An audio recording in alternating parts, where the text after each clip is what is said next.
Basic electronics. In this, we will start our discussion with semiconductors. What are semiconductors? Semiconductors are the substances whose resistivity lies between conductors and insulators. Conductors and insulators. Resistivity lies between the conductors and insulators, and the examples for this semiconductors are germanium and silicon. Semiconductors are of two types. One is intrinsic semiconductor or pure semiconductor, and the second one is extrinsic semiconductor or impure semiconductor. What is an intrinsic semiconductor and what is an extrinsic semiconductor? Extrinsic semiconductors are again classified into two types. One is p-type semiconductor and n-type semiconductors. A semiconductor which is in a pure form, is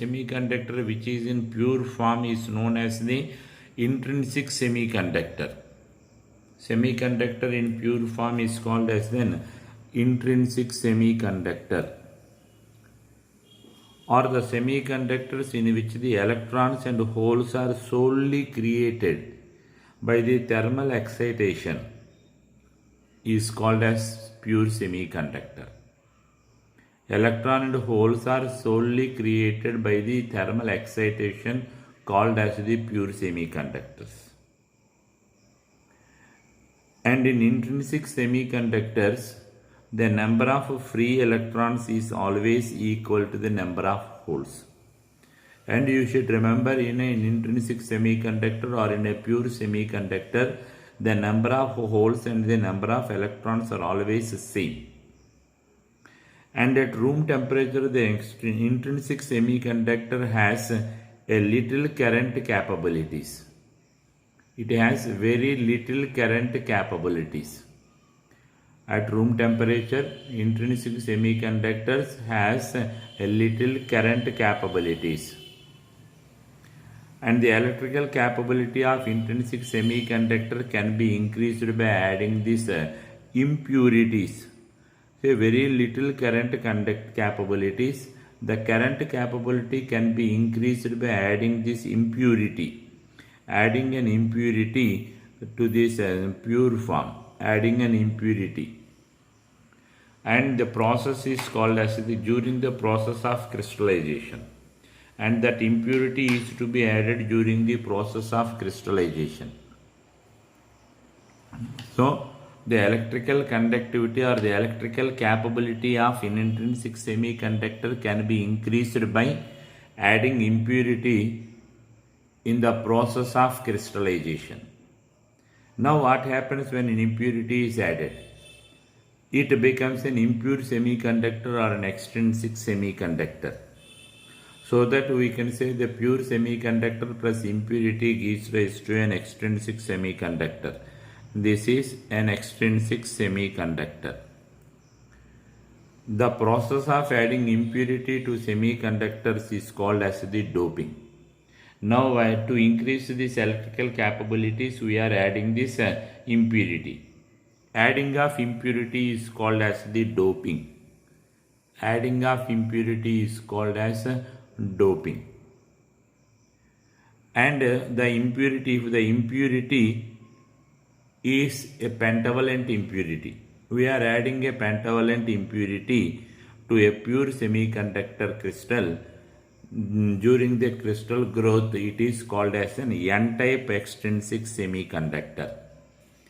N-type extrinsic semiconductor. During the crystal formation, if pentavalent impurity is added,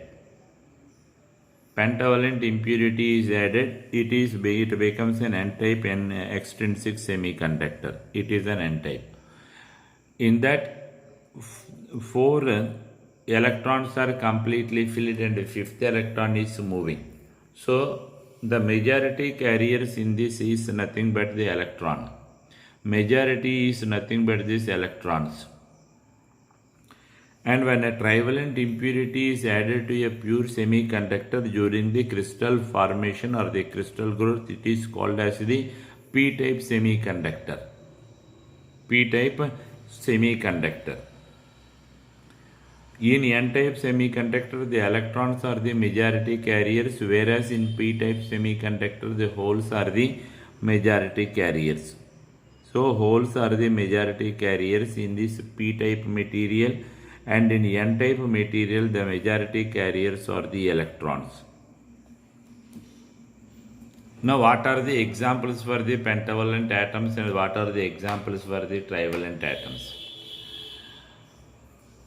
Pentavalent atoms are antimony, bismuth, arsenic, phosphorus. All these are the pentavalent atoms. The atoms, in these atoms, there are 5 valence electrons. Trivalent atoms, examples for the trivalent atoms are gallium, indium, aluminum, boron, and in all these, there are 3 valence electrons. PN junction diode. What is a PN junction diode? A p-type material is joined to n-type material. A PN junction is formed. And what happens when the p-type and n-type materials are joined together? Now here a junction, this is nothing but this junction. At the junction, what will happen? Here this is a p-type material in which these holes are the majority carriers, and this is an n-type material where the electrons are the majority carriers. Now at the junction, what will happen? The electrons crosses this junction and occupies the hole position. Thereby here a hole is created. So holes are appears on this side and the electrons are appears on this side. And here this is nothing but the charge neutrality region. Charge neutrality region or the charge free space charge. Free charge space. Free charge space or the free charge region. Now this region is so only some of the electrons can cross this junction. Only some of the electrons crosses this junction. Why? Because once an electron occupies this position, the next electron has to jump an extra distance to occupy the next vacancy. So if it has that much of energy, then only it jumps. Otherwise it stays here. So this is nothing but the charge-free region. The region around the junction where the charge carriers are depleted is called as the depletion layer. This charge-free region is called as the depletion layer. The diffusion of holes and electrons are continue till a potential barrier is developed in the space charge region, which prevents the further diffusion is called as then potential barrier. Now this is called as the potential barrier. Now this transfer of electrons will continue, or diffusion of holes and electrons continues till a potential barrier is developed. Potential barrier, that electron cannot crosses that, called as the potential barrier, is developed in this region, which prevents the further diffusion of hole and electron. This is called as the potential barrier. This width is now called as the potential barrier. When the junction is established, depletion layer is formed. When the junction is established, depletion layer is formed. In this, there are negative immobile ions on p side and positive immobile ions on n side.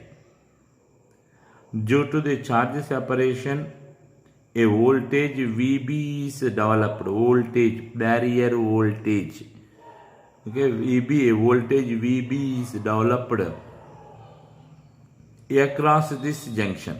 Suppose if you connect a voltmeter here, it shows a deflection.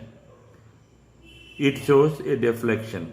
Due to this charge separation, a voltage is developed across this junction under the equilibrium. This voltage is known as the junction voltage. This voltage is known as the junction voltage. What is the junction voltage? The junction voltage is nothing but the voltage which is developed across this junction. How this junction voltage is developed? The negative, due to the presence of the negative immobile ions on P side and then positive immobile ions on N side. Now the potential barrier is 0.1 to 0.3 volts, and this PN diode can be represented diagrammatically like this. This is nothing but the symbol for this diode. Symbol for the diode, anode and cathode. This is P type and N type. This is P and N. And this PN diode can be connected in two ways. Biasing. One is forward bias and the second one is the reverse bias. Now what is the forward bias? When this P side is connected to the positive terminal of the battery and N side is connected to the negative terminal of the battery, P side is connected to the positive and N type is connected to the negative. Then it is called as the forward bias condition. The positive terminal of the battery is connected to the P type and the negative terminal is connected to the N type.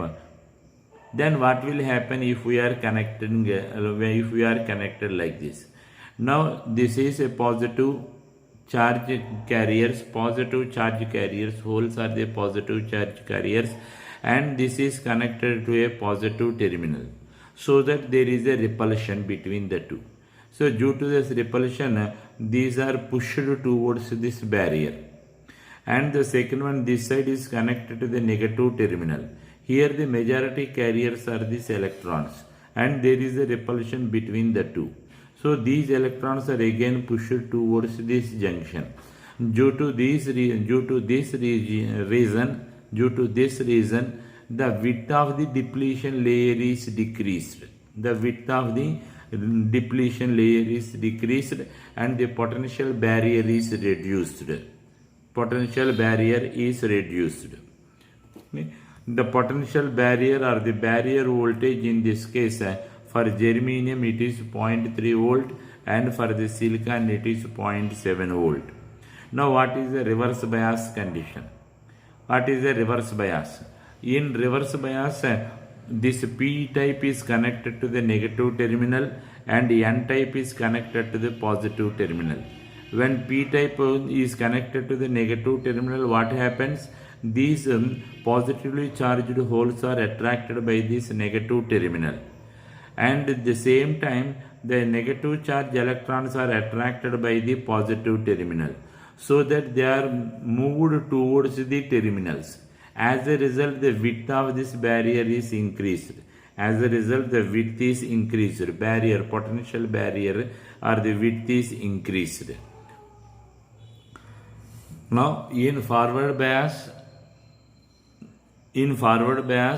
the width is decreased or the potential barrier is decreased, whereas in the reverse bias the potential barrier is increased. PN junction diode is a one-way device which offers low resistance in the forward bias and behaves like an insulator when reverse biased. What happens when it is in the forward bias condition? The width is reduced, so that the flow takes place, more current can able to cross this junction. Now in the reverse bias, this width is increased so that the current is decreased, and so that it behaves like an insulator. In forward bias, the low resistance. In forward bias, it offers a low resistance, whereas in reverse bias, it acts as an insulator. Low resistance, current is increases, and the high resistance, acts as an insulator. A PN diode can be used as a rectifier. That is, what is a rectifier? A rectifier is a device which converts the alternating current into direct current. Which converts alternating current into direct current. This is the rectifier. This PN diode can be used as a rectifier. When this PN diode is connected in the forward bias, the potential barrier is removed completely at 0.3 volt for germanium, 0.7 volt for silicon. This voltage is called as the threshold voltage, represented by VTH, or cut-in voltage, or the knee voltage. These are the various names for this. Threshold voltage, knee voltage, or cut-in voltage, where that barrier is completely removed. Nothing but the resistance is completely removed and the free flow of electrons takes place. And the value for this germanium, it is 0.3 volt, and for this silicon, it is 0.7 volt. It is 0.7 volt. This voltage is increased further.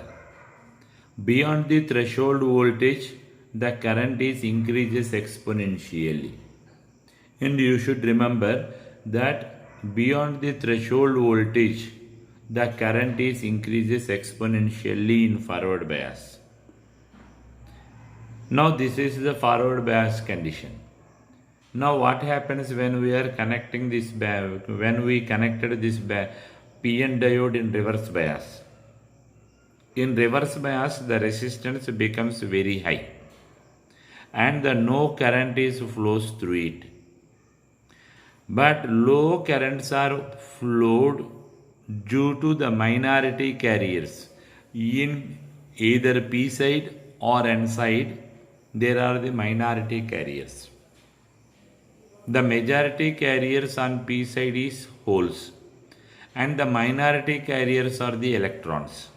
Similarly, on N side, the majority carriers are the electrons and the minority carriers are the holes.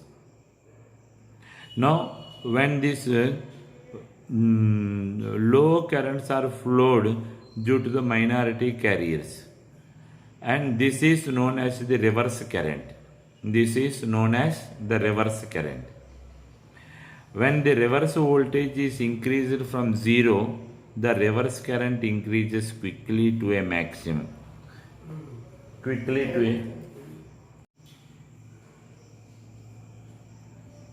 When the reverse voltage is increased from 0, the reverse current is also increases quickly to maximum. This is a saturation value. Very quickly it reaches the saturation condition. When the reverse voltage is increased further, after reaching the saturation value, that reverse voltage is increased further. The kinetic energy of the electrons becomes so high that they knock out the electrons from the semiconductor.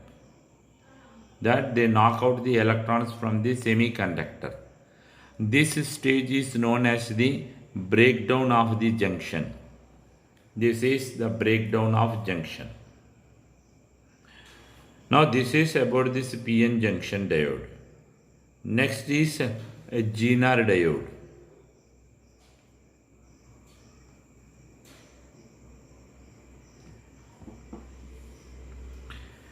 A Zener diode is a reverse biased, heavily doped PN diode which operates in the breakdown region. Heavily doped, reverse biased, heavily doped PN diode. In the forward bias condition, it works similar to that of a PN diode. In the reverse bias condition only, it acts as a Zener diode which operates in the breakdown region. This is nothing but the symbol of the Zener diode. VI characteristics. When the reverse bias is made very high and if the reverse voltage is increased from 0, the covalent bond near this junction breaks down and the reverse current is increased to a large value. This voltage is known as the breakdown voltage or the Zener voltage. Breakdown voltage or the Zener voltage. Now what happens? What is the Zener voltage? A Zener voltage. Here the reverse voltage is increased from 0. What happens when the reverse voltage is increased? The covalent bonds near this junction is breaks down. And as a result, whenever the covalent bond is breaks down, the reverse current is increases to a large value. Reverse current is increases to a large value. That is called as the Zener voltage. Now Zener breakdown. This Zener breakdown takes place when both the sides of the junction are heavily doped, very heavily doped. Both sides of the junction are heavily doped. Consequently, the depletion layer becomes narrow. When it is heavily doped, depletion layer becomes narrow. When a small reverse voltage is applied, a strong electric field is set up across this junction. Due to the weakening of this layer, when it is sufficient to produce large currents when a small reverse voltages are applied. This field breaks these covalent bonds and consequently large number of electrons and holes are produced which constitutes the reverse saturation current. A reverse saturation current is produced and which is called as this Zener breakdown. Here this is nothing but this Zener breakdown and this is the Zener voltage. Avalanche breakdown, and this takes place when both sides of the junction are lightly doped and consequently the depletion layer is large. When it is heavily doped, depletion becomes narrow. When it is lightly doped, it is very large. In this, the electric field across the junction is not so strong. Electric field is not so strong because the junction is a large depletion layer. The depletion layer is very large. So that the minority carriers are accelerated by the field collision with the semiconductor atoms in the depletion layer.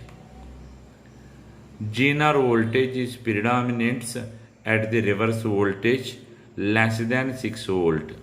See, this Zener voltage is predominates at reverse Zener voltage less than the 6 and avalanche is predominates at a Zener diode can be used as an voltage regulator. This can be used as an voltage regulator.